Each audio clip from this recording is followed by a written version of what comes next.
tanah tumpah darahku. Bung, salam Bung. Ketika pada hari ini, seperti hari-hari lainnya, saya memulai taping dengan menyanyikan tanah tumpah darahku. Itu yang terkenang pada saya itu Bung Karno, Bung. Yang terkenal pada saya Bung Karno. Tanggal 21 Juni, hari Sabtu yang akan datang, itu Haul Bung Karno yang ke-53. Beliau wafat tahun 70, tanggalnya 21 Juni tahun 70. Tahun 70, Bung Karno. Itu aku menggali di dalam ingatanku, menggali di dalam ciptaku, menggali di dalam khayalku, apa yang terpendam di dalam bumi Indonesia ini, agar supaya sebagai hasil dari penggalian itu dapat dipakainya sebagai dasar daripada negara Indonesia merdeka yang akan datang. Sudah terbukti bahwa Pancasila yang saya gali dan saya persembahkan kepada rakyat Indonesia, bahwa Pancasila itu adalah benar-benar satu dasar yang dinamis, satu dasar yang benar-benar dapat menghimpun segenap tenaga rakyat Indonesia, satu dasar yang benar-benar bisa mempersatukan rakyat Indonesia itu untuk bukan saja mencetuskan revolusi, tetapi juga mengakhiri revolusi ini dengan hasil yang baik. Maka aku adalah sebenarnya utusan, wakil daripada revolusi Indonesia. Revolusi Indonesia ini bukan revolusi Soekarno, tetapi revolusi daripada seluruh rakyat Indonesia, dari Sabang sampai Merauke. Tidak ada lagi bersama kita, tapi kita bisa adakan. Saya ingin mengadakan. Beliau ada. Oh, begini. Bukan beliau wafat. Bukan beliau itu wafat lalu tidak ada. Beliau pindah alam, ganti alam. Sekarang beliau ada di alam yang lain, dan bagi kita yang percaya, Bung Karno itu sering hadir, ibaratnya berseliweran di tengah-tengah kita. Tokoh-tokoh yang disukai didatangi, diberi inspirasi, atau sekedar didatangi dan sejenisnya. Tanda bahwa beliau bukan wafat, bukan meninggal.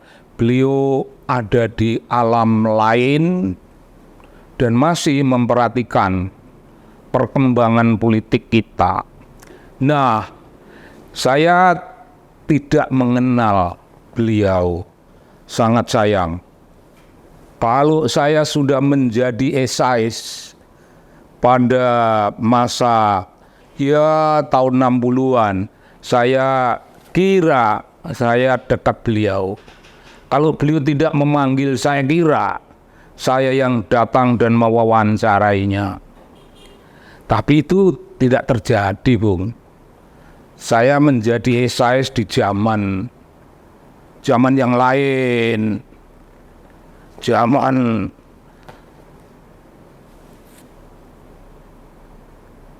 yang disebut Bung Karno, tahun menyerempet bahaya. Ya, saya hidup di Orde Baru itu tahun vivere periculoso. Salah sedikit tangkap salah sedikit, tempeleng salah sedikit, copot dari jabatan kantor, dibikin tidak ada gunanya, mungkin banyak yang hilang malah. Itu tahun. Nah, saya mengenal Bung Karno waktu saya kecil, dan di kampung saya itu orang suka nyanyi, Bung Karno, Bung Hatta pemimpin kita, Bung Karno, Bung Hatta pemimpin kita, ya macam gitu ingatan saya. Pokoknya semua orang mengenang Bung Karno, Bung Hatta. Oh, Insinyur Soekarno, Dr. Andes Moh Hatta. Karena Moh itu orang kampung saya membacanya ya Moh, karena disingkat Moh begitu. Mestinya Muhammad Hatta. Ya kenangannya begitu. Dan Ganevo,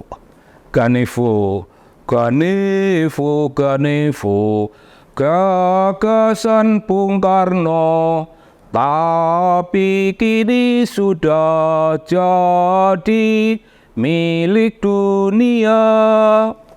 Adalah sambungannya, Bung.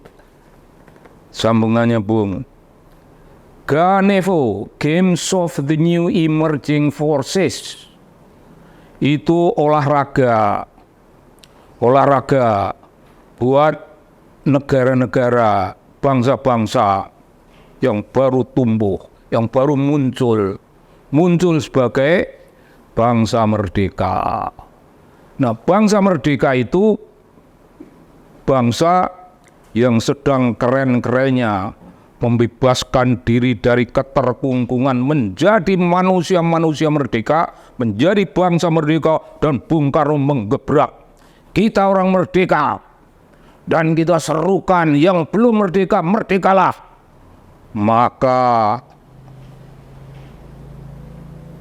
perayaan, maka pesta olahraga, kerennya gitu, pesta olahraga yang disebut Ganevo, itu melawan kemapanan dunia lama, all the first, all emerging forces. Yang punya olimpiade, silahkan kau punya olimpiade, aku punya sendiri, Ganevo. Dan itu diselenggarakan di Senayan. Senayan itu seperti apa? Zaman itu saya tidak tahu. Diselenggarakan di Senayan, itu proklamasi bangsa-bangsa yang baru merdeka. Dan siapa yang melakukan proklamasi itu? Ya Bung Karno, pemimpinnya Bung Karno. Dan orang-orang lain itu diberi sesuatu yang namanya pengaruh politik, diberi kewibawaan politik.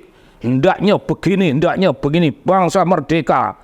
Jangan ikut bangsa-bangsa lain yang namanya old emerging forces, yang kapitalistik, yang kolonialis. Maka Bung Karno membangun kiblat sendiri, kiblat politik, yaitu politik bebas aktif.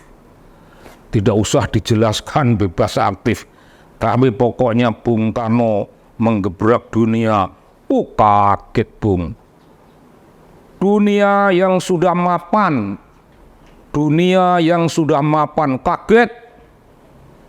kaget terlungu-lungu.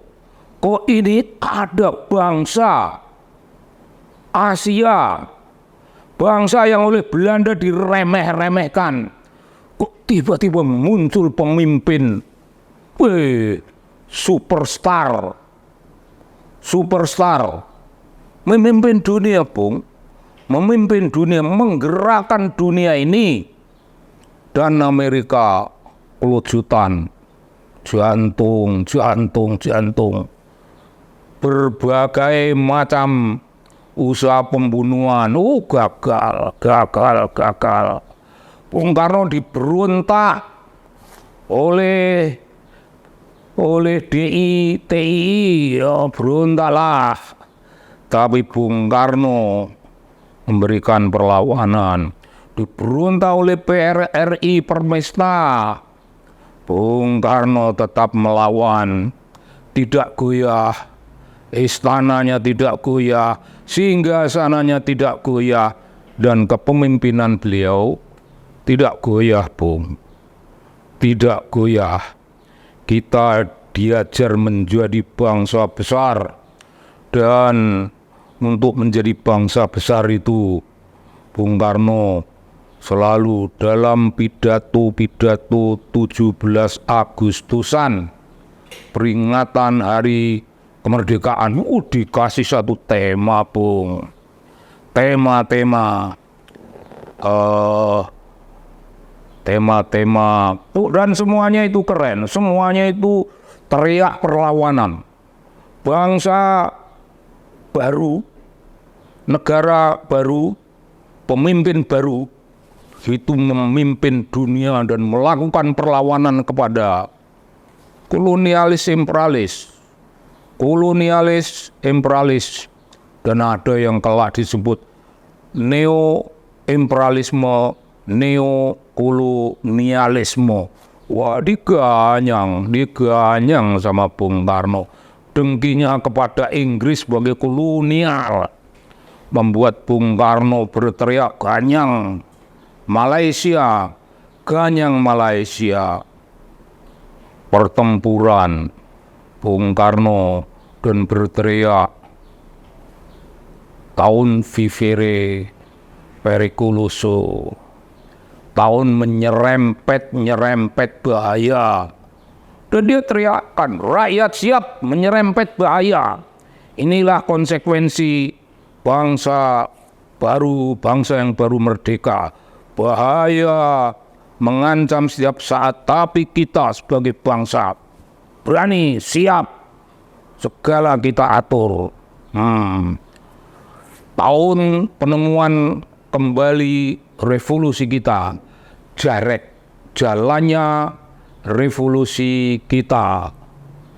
Dan tahun penemuan kembali, the rediscovery of our revolution.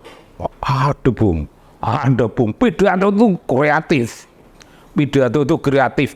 Beliau itu hampir tidak menyisakan waktu dan hampir tidak memberi pengganti yang selayak. Ya perhatikan aja Bung, ketika tahun-tahun Presiden Soeharto awal-awal 5 tahun awal atau apa, pidato itu tidak seperti pidatonya Bung Karno, Bung. Penuh gelora, penuh semangat, penuh perlawanan terhadap ketidakadilan dunia.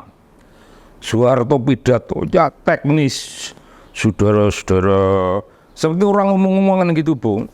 Dan orang merasakan betul, aduh pidato apa ini. Tapi karena beliau 32 tahun, ya pidatonya yang nggak pantas, yang nggak enak didengar itu ya, lama-lama ya sudah nggak ada yang lain. Tapi Bung Karno, Bung, menggebrak dunia, menggebrak kolonial Belanda dengan proclaimed our independence in August 45. We attached as preamble to our constitution the Pancasila. Panca means 5, Sila means principle. The Pancasila, the 5 guiding principles of our national life. Perhaps you know already what our Pancasila is. It gives us the 5 principles of our state.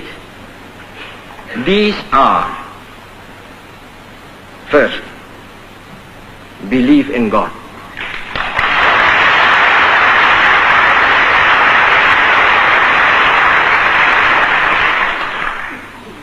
Second, nationalism.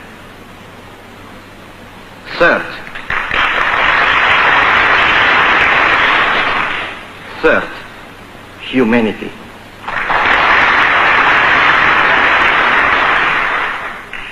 Fourth, democracy. Indonesia menggugat. Bung Karno, pemimpin yang melawan ketidakadilan, yang melawan kolonialisme, tapi pernah berteriak, kami cinta kemerdekaan, tapi lebih cinta perdamaian.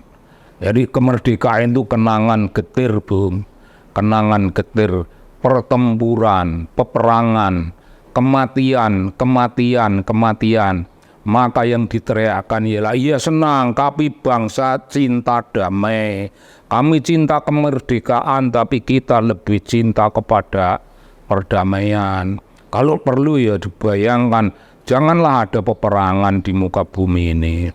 Tapi itu, lalu konferensi Asia Afrika, KAA, itu konferensi yang menggetarkan dunia.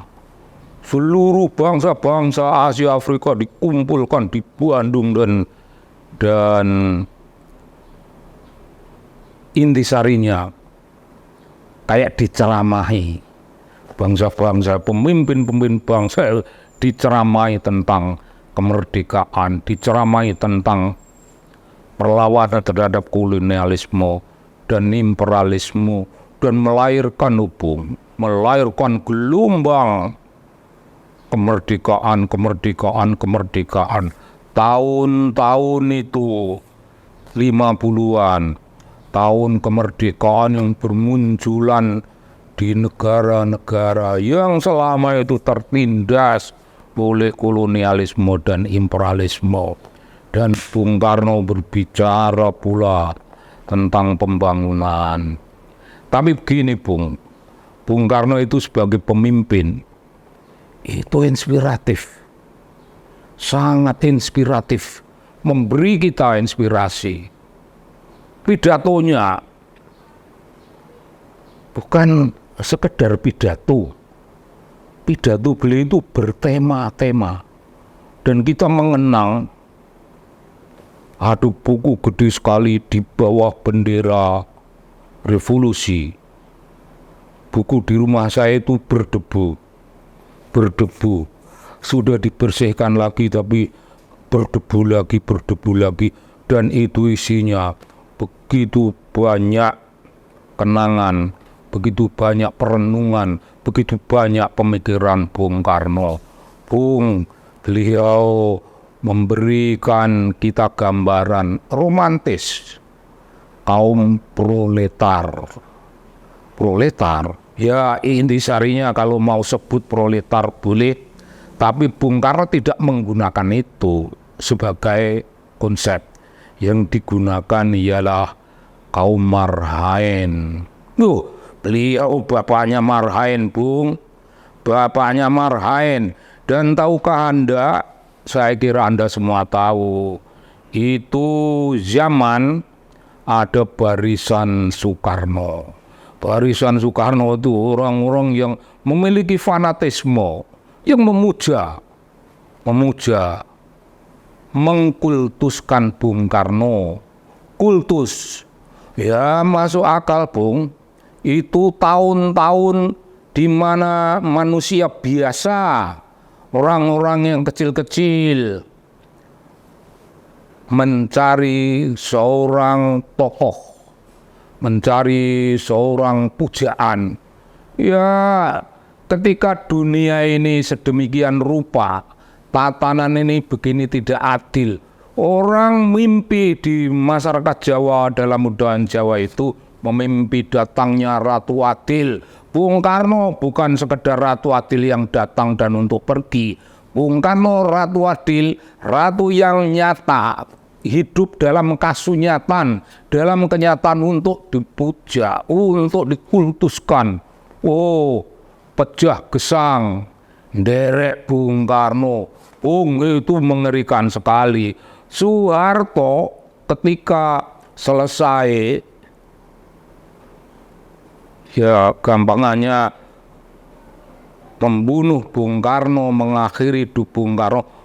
Tidak berani berkutik, Bung. Takut sama barisan Soekarno, takut pada kaum nasionalis, takut pada kaum marhainis, takut pada barisan Soekarno yang tidak terhitung besarnya. Jadi beliau sangat berhati-hati tentang itu.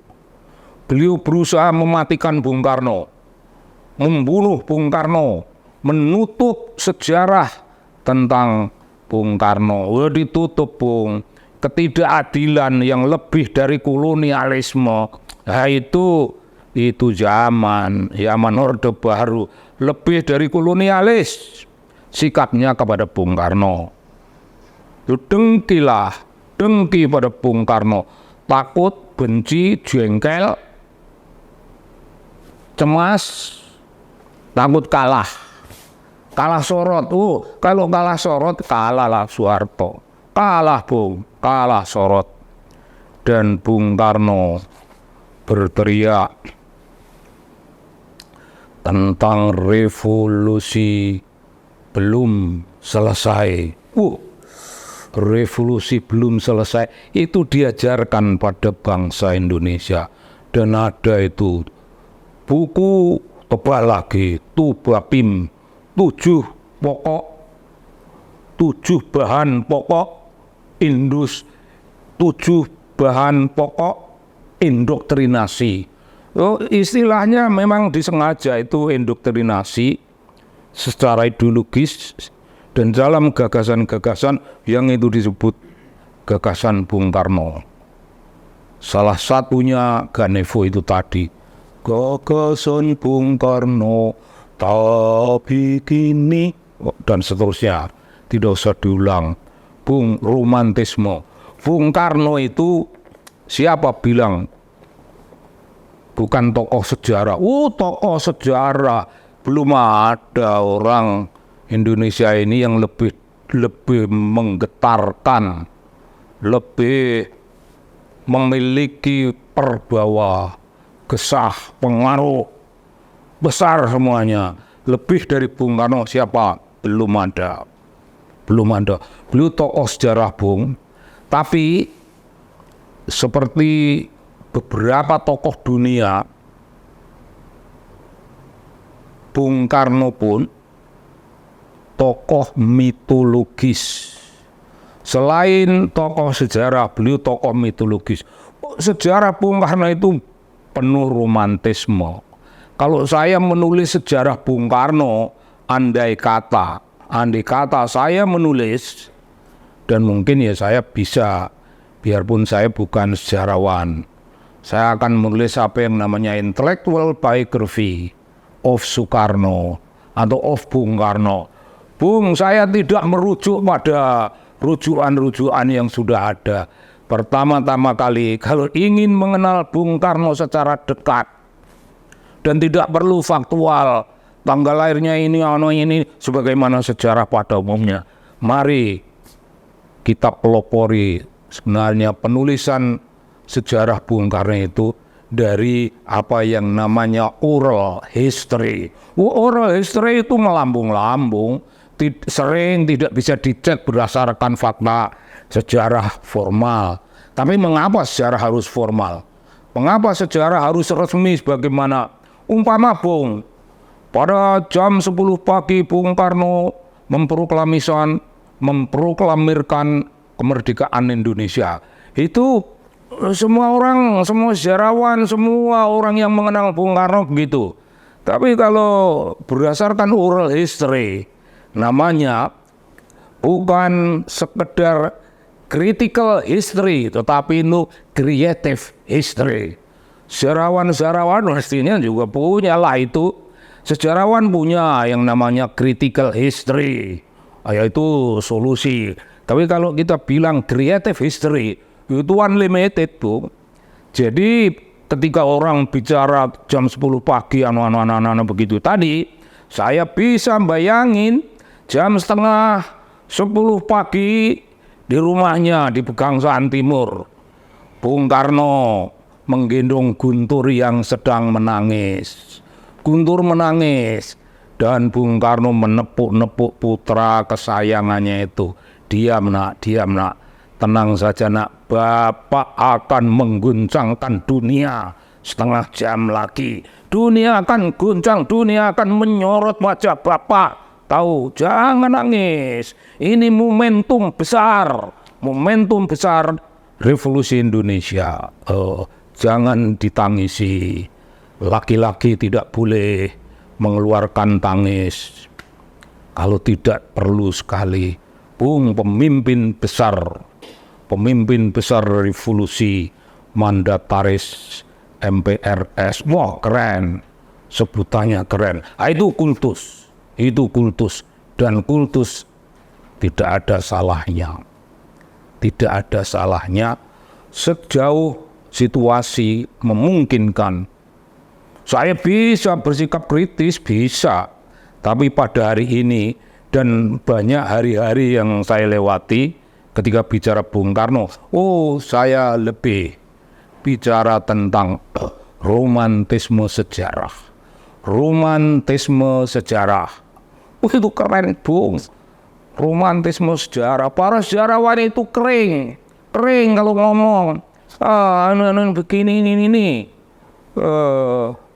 Konferensi Asia Afrika ini. Bung Karno dikenang dengan tanggal dan tahun. Sejarah itu artinya peristiwa. Tidak, kenapa sejarah diganti peristiwa? Sejarah itu dinamika kehidupan yang menggambarkan pertumbuhan kepribadian Bung Karno sebagai seorang pemimpin. Dan salah satu, Bung, yang patut dikenang, beliau itu uraan. Ya uraan lah. Kalau pemimpin kayak Soeharto gitu, Bung, udah bisa uraan. Bung Karno, lewat press room, dia nengok, wartawan ngumpul banyak, dan beliau nengok begini, terus memberi tanda supaya wartawan ikut, seolah-olah akan ada berita penting. Mereka gerutuk di belakang Bung Karno. Ternyata beliau masuk WC dan sambil berdiri nengok orang-orang belakang yang berdatangan gini. Siapa yang bisa begitu? Presiden Amerika enggak ada yang gitu, Bung. Ya formal, secara formal. Beginilah kenangan saya terhadap Paduka yang mulia, pemimpin besar revolusi, Bung Karno. Tidak ada habisnya, Bung. Tidak ada habis-habisnya membicarakan Bung Karno, dan saya akan membuat satu lagi video, mungkin hari Senin yang akan datang. Itu menunggu sesudah peristiwa besar di Gelora Bung Karno dilaksanakan. Nanti akan ada cara memandang yang lain lagi. Terima kasih, Bung. Terima kasih banyak. Salam merdeka. Saya ikut PD Perjuangan.